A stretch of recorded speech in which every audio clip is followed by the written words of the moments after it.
네, 강프로입니다. 자, KB금융부입니다. 자, KB금융을 포함해서 금융지주사들이 최근에 주가가 강합니다. 자, 다들 아실 겁니다. 1월 말에 밸류업 프로그램에 대해서 정부단에서 발표를 했죠. 근데 지금 지나와서 보니까 총선전이 아니었느냐, 좀 그런 얘기들이 나오고 있는데 저도 그렇게 생각이 듭니다. 그 뒤에 뭐 별다른 내용도 없었고 뭐 특별하게 오히려 실명 매물만 나오고 있는 그런 상황이에요. 그런데 거기서 주목을 받았었던 두 가지가 있습니다. 현대차, 기아차, 그리고 금융지주사. 이 두 가지가 가장 많이 주목을 받았었던 것 같아요. 왜?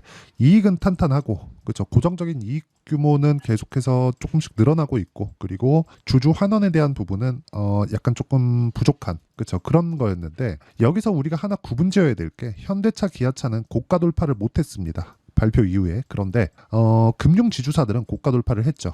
왜 그러냐면 원래부터 주주 환원에 대한 생각을 하고 있었고 그렇게 진행을 했었기 때문에 그렇습니다. 왜 이렇게 차이가 나는지 제가 이야기를 드릴게요. 아주 간단하게 이야기를 드리겠습니다. 현대차, 기아차, 현기차는 상속을 하죠. 그렇죠? 근데 하나금융, KB금융 이쪽은 상속을 하는 구조가 아닙니다. 그렇죠? 우리가 주주들의 이익과 대주주의 이익이 같다는 거예요. 그리고 경영자의 이익도 같습니다. 무슨 생각이 드시나요? 미국의 움직임과 같습니다. 미국은 상속 개념이 없죠. 물론 있죠. 있긴 있는데 대를 이어서 기업을 물려준다 이런 개념이 없다고 보시면 됩니다. 자, 그 내용에 대해서 제가 이렇게 보여드릴게요. 이분은요. 함영주 하나금융지주의 회장님입니다. 자, 내용 보시면 쭉 볼게요. 경력. 자, 1980년도에 서울은행에 입사를 했고요. 그리고 지점장을 쭉 거쳐서 본부장 거치고 부행장 그리고 은행장이 됐습니다. 그리고 나서 금융그룹의 회장님이 됐죠. 자, 처음부터 입사를 해서 쭉 올라온 그런 케이스예요. 금융지주사든 상속이 안 됩니다. 그렇죠? 그래서 지금 어떤 상황이 나오고 있느냐? 이렇게 되고 있는 거예요. 책임 경영. 그렇죠? 주주의 이익을 극대화시킬 수 있는 구조가 되는 겁니다. 개인적으로 사람은 다 똑같다고 생각을 해요. 자신의 이익을 위해서 움직일 수밖에 없죠. 하지만 나의 이익과 주주의 이익이 같은 기업이 한국에서 유일하게 하나만 따져봐라 그러면 금융지주회사예요. 자, 내용 보시면 그렇습니다. 금융지주, 경영진의 자사주 매입이 잇따르고 있다. 은행주가 올 들어서 우상향하고 금융지주마다 주주 환원 확대를 공언하면서 자사주 매입을 통해 책임 경영 의지를 다지는 분위기입니다. 밑에 내리시면 조병규 우리은행장은 최근 자사주 보유분을 3만 주까지 늘렸다. 4억 4천만 원 규모다.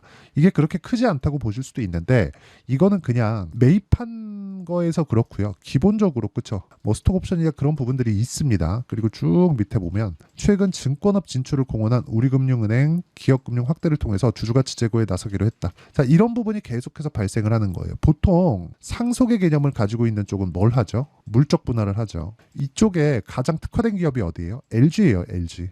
이름만 들어도 구씨 딱 생각이 나죠. 삼성, 그쵸, EC, 뭐 욕하는 건 아닙니다. 이게 맞다고 생각을 해요. 한국 사람들의 정서상. 그런데 금융지주회사는 이 구조가 나오지 않는 겁니다. 그렇기 때문에 지금 밸류업 프로그램에 대해서도 그렇게 큰 내용이 없었는데도 불구하고 무슨 일이 벌어졌느냐?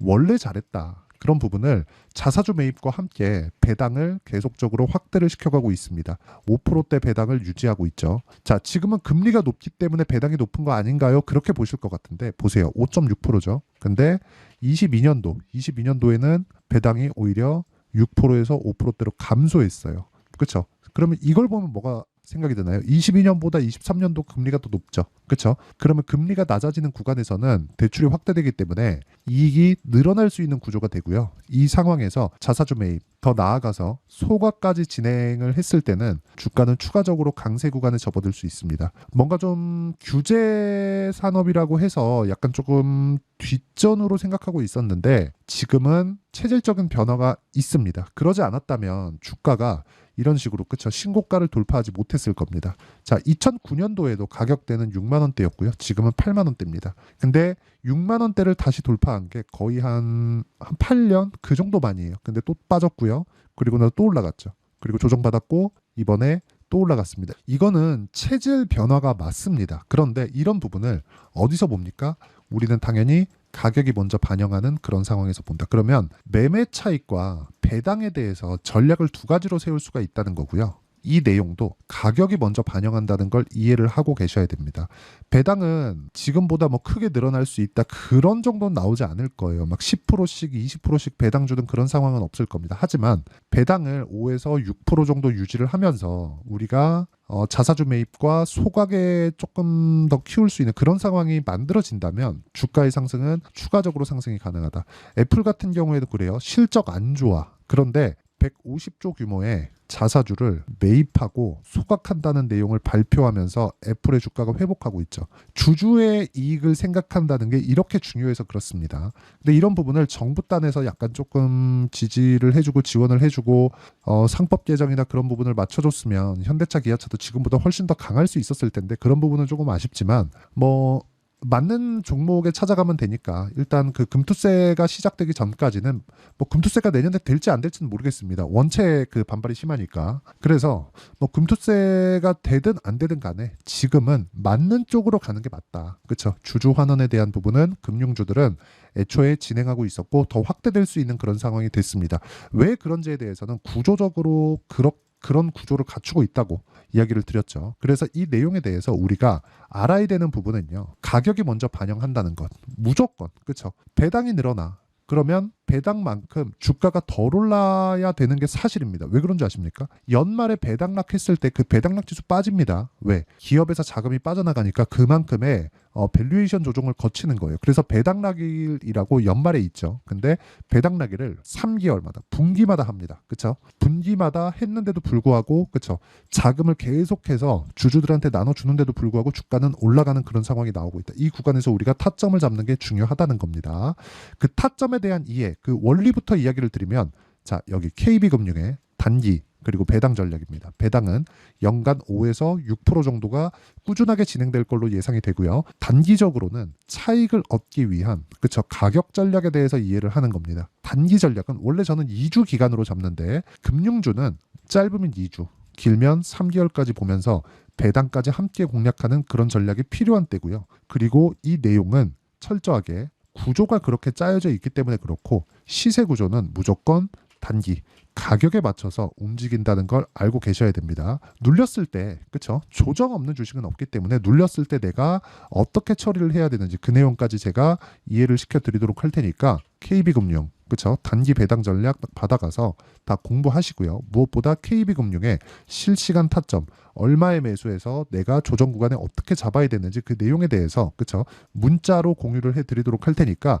구독과 좋아요 눌러주시고요. 상단에 있는 전화번호로 KB 자 KB라고 문자 보내주시면 제가 KB금융의 단기 배당 전략과 함께 실시간 타점을 문자로 공유를 해드리도록 하겠습니다. 자 그러면 제가 이야기를 드리는 핵심적인 사항은 그거예요. 주가는 미래 가치를 반영한다. 가격이. 그렇죠. 그러면 가격이 먼저 올라가는 상황이 나온다는 거죠. 배당을 주면서도 불구하고요. 이 내용에서 우리는 어느 타점에 의해서 잡아야 되는지 그 내용에 대해서 파악하는 게 중요한데 타점을 보여드리겠습니다. 자, 내용 한번 보시면 정확하게 최근에 전기 관련주가 강하죠. 올라가는 구간에서 내가 꾸준하게 매매를 하는 그런 상황이 만들어지고 있고요. 이 상황에 대해서 수익이 계속해서 발생을 하고 있습니다. 예를 들어서 그거예요.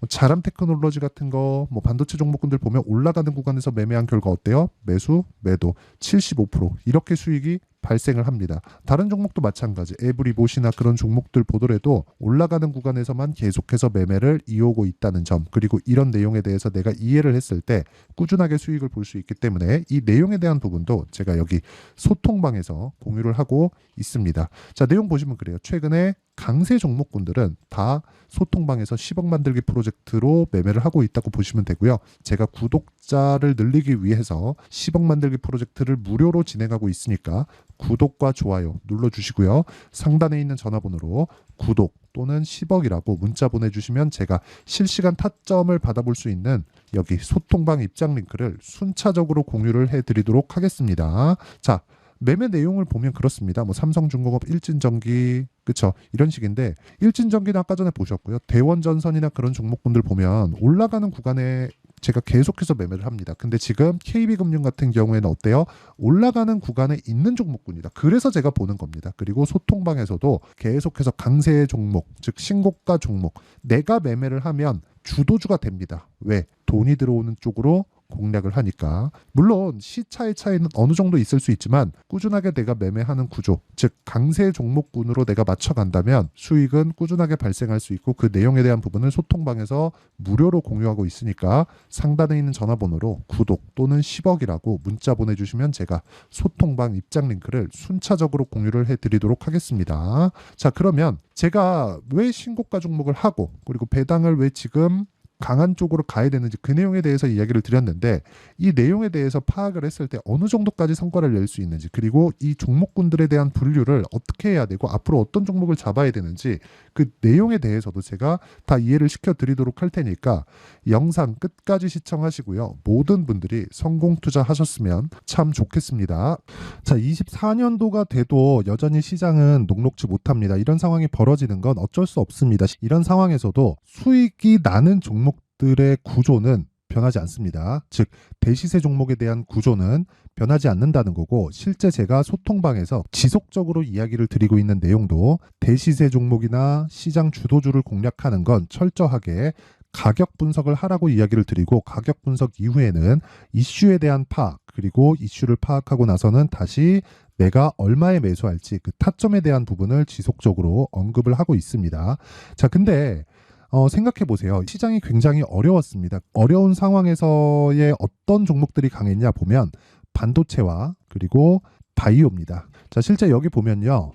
HLB에 제가 실제 매매한 내용을 띄워놓고 보여드리고 있는데, 1월 22일부터 매매를 시작해서 4일 동안 31%의 수익 마감이 됐고요. 그리고 여전히 신고가 종목입니다. 자, 그리고 그 다음 어보브 반도체, 이름을 보시다시피 반도체 종목이죠. 그리고 AI 반도체는 지속적으로 강세를 보이고 있습니다. 이 종목도 신고가를 먼저 달성한 이후에 제가 21%의 단기간에 21%의 큰 수익을 내고 마감이 됐습니다. 다시 재공략을 준비하고 있고, 이런 부분은 소통방에서 다 공유를 해드립니다. 자, 그리고 코세스. 자, 코세스 같은 종목도 당연히 그쵸, 신고가 종목이고요. 그리고 반도체 종목입니다. 이 종목도 영업일 기준에서 이틀 동안 대략 한 15%의 수익 마감이 됐습니다. 내용을 한번 보시면 어떻습니까? HLB를 포함해서 뭐 30%, 20%, 뭐 15% 이런 식의 수익이 지속적으로 발생하고 있는데, 이 세 종목 모두 다 신고가 종목이고 1월 달에 시장이 약세를 보이고 있는 구간에서도 강했었던 그런 종목입니다. 특징점이 하나 있는데, 그 이슈에 앞서서 가격이 먼저 반영했다는 거죠. 그렇게 제가 가격을 먼저 보고 이슈에 대해서 파악하는 이유는 결과적으로는 큰 시세를 먹기 위한 사전 준비 작업입니다. 실제로 큰 시세를 먹기 위해서 사전 준비 작업을 했을 때 여기 레인보우 로보틱스 127%, 그리고 ISC 98%, 그리고 한미반도체 97%의 큰 수익을 내는 상황을 만들 수 있습니다. 어떤 식으로 소통방에서 진행됐는지, 그쵸? 그 상황을 제가 이야기를 드린 건데, 이런 상황도요, 당연히 신고가를 공략했을 때 가능한 겁니다. 자, 그러면 이번에도 마찬가지입니다. 그쵸? 정부 주도의 코리아 디스카운트 해소 방안이 2월 달에 발표를 하고요. 그리고 2월 달에 발표된 내용을 토대로 주가가 움직이는 게 아니라 이미 움직인 내용이 있죠. 실제 이 내용은 크게 중요한 게 아니라는 겁니다. 실제 움직인 내용을 보면, 자, 기아차입니다. 실제로 12월 달에 신고가를 만들어 놓고 정부에서 입김을 불어 넣으니까 순식간에 기아차를 포함해서 현대차 같은 거대 기업들의 주가가 2주도 채 되지 않아서 40% 정도의 큰 시세를 냅니다. 자, 그러면 우리는 어떤 종목을 봐야 될까요? 이슈를 파악해야 되는 것도 맞지만 철저하게 가격에 맞춰서 매매를 해야 되는 게 당연히 중요합니다. 정부가 주도하는 정책 방향이 있겠죠. 그 방향에 맞춰서 우리가 종목을 찾을 필요가 있다. 자, 그럼 답이 나왔습니다. 정부가 주도하는 방향에 맞춰서 제2의 기아차를 찾는 게 지금은 중요하다. 근데 정부 정책의 방향에 맞게 가자. 그랬을 때 앞서서 제가 보여드렸었던 내용인 여기 레인보우 로보틱스 127%, 그리고 ISC 98%, 그리고 한미반도체 97%와 같은 수익을 낼 수 있습니다. 물론 시간에 대한 부분은 최소 2주의 시간이 필요하고요. 그리고 최장 3개월 안에 끝내야 됩니다. 자, 기아차의 시세를 보셨던 것과 같이 2월 달에 정부 정책의 방향이 결정되고요. 바로 3월 달이면 시행입니다. 자, 그러면 우리는 거기에 맞춰서 당연히 종목을 찾아야 되고, 제가 제2의 기아차를 찾아놨습니다. 제가 아까 전에 소통방에서 이야기를 드렸었던 내용 다 공개를 해드렸는데 그 내용처럼 종목만 받고 싶다 하시는 분들은요. 상단에 있는 제 전화번호로 대시세, 자, 대시세라고 문자를 보내주시면 정부 정책의 방향에 맞는 종목을 모든 분들에게 무료로 공개를 해드리도록 하겠습니다. 자, 제가 원하는 건 채널 성장이 목적입니다. 자, 그래서 구독과 좋아요 꼭 좀 부탁드리고요. 모든 분들이 정부 정책에 맞는 방향으로 매매를 이어가서 큰 수익 보셨으면 좋겠습니다.